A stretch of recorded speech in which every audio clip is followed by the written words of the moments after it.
नमस्कार मंडळी, कसे आहात आपण सगळे? आज आपण आलेलो आहे शेगावमध्ये श्री संत गजानन महाराज यांच्या दर्शनाला. आम्ही इथे पार्किंगमध्ये गाडी पार्क केली आणि पार्किंगमध्ये आल्यावर कुठेतरी आम्हाला फॉरेनमध्ये असल्याची वाईब येत होती. नंतर आम्ही श्रींचे दर्शन घेतल्यानंतर मन शांत झाले, प्रसन्न झाले, खूप छान वाटलं. मग आम्हाला भूक लागली होती, तर आम्ही इथे शेजोडे पोहा कचोरी सेंटरमध्ये आलो. चला बघूया पोहा कचोरी.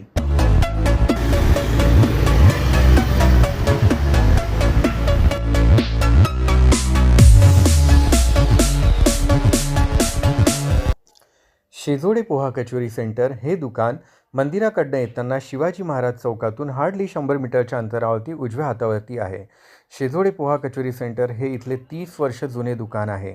जगप्रसिद्ध शेगाव कचोरीला शेजोडे काकांनी एक वेगळं रूप दिलं. चला बघूयात शेजोडे पोहा कचोरी सेंटरचा जन्म कसा झाला. नमस्कार काका, जय गजानन. तुमची कचोरी खूप फेमस आहे, आम्ही बरेचदा खातो इथे. हो, तर केव्हापासून सुरू केला तुम्ही व्यवसाय? आता जवळपास 30 वर्ष. अच्छा.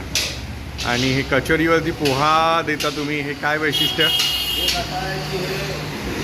पोहा कचोरी करतो. अच्छा. त्याच्यानंतर काय आलं की मग ते लोक आलं की थोडा टाकतात. अच्छा. हां हां हां. ते कसं थोडा टाकल्यानंतर काही बाहेर गावचे समजा समजा येणार होते, हां, त्याला ते आवडले. बरोबर.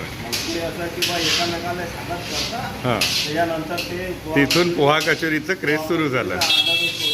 Okay okay. लेडीज येऊ, कोणी येऊ, मुली येऊ, कोणी येऊ, त्याला ते पोहा टाकून त्याच्यात मी बरोबर.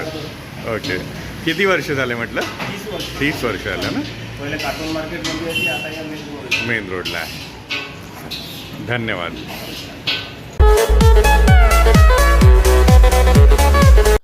तर मंडळी, अशा प्रकारे आम्ही शेजोडे काकांची पोहा कचोरी ट्राय केली.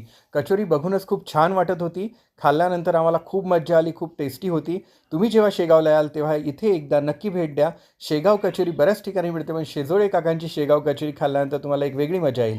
तुम्हाला माझा व्हिडिओ कसा वाटला कमेंट करून नक्की सांगा. असेच व्हिडिओ बघण्यासाठी माझ्या चॅनलला शेअर आणि सबस्क्राईब करा. Thank you so much.